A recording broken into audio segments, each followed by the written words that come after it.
નમસ્કાર, જય હિન્દ, જય માતા, જય હનુમાનજી મહારાજ, બળિયો દેવ, આપણો ચિરંજીવી દેવ, આપણો આરાધ્ય દેવ, આપણા હનુમાન દાદા. અને એ હનુમાન દાદાની જયંતિ જ્યારે આવી રહી, હનુમાન જયંતિ તારીખ 2/4/2026ના હું અમદાવાદના આંગણે આવી રહ્યો છું. ખાસ એડ્રેસ છે દૂરદર્શન કેન્દ્રની પાસે, Thaltej Tekra drive in road, Ahmedabad. ખાસ કરીને શ્રી હનુમાનજી મહારાજ અને એનો જન્મોત્સવ, અને ખાસ કરીને માં અંજની માતાજી તથા હનુમાનજી મહારાજનું મંદિર છે.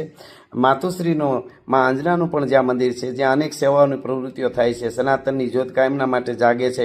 ખૂબ હનુમાનજી મહારાજ જાગતા છે. અનેક પ્રકારની સેવાઓ થાય છે. ઈ દાદાના સાનિધ્યમાં ભવ્ય લોકડાયરો, તો લોક ડાયરાની લોક સંસ્કૃતિની વાતો અને ભક્તિમાં તરબોળ થવા માટે આ બધા પધારો. હું આવી રહ્યો છું 2/4/2026ના અમદાવાદ શ્રી અંજની માતાજી તથા સંકટ મોચન હનુમાનજી દાદાના સાનિધ્યમાં. જય હનુમાન દાદા, જય મા અંજની.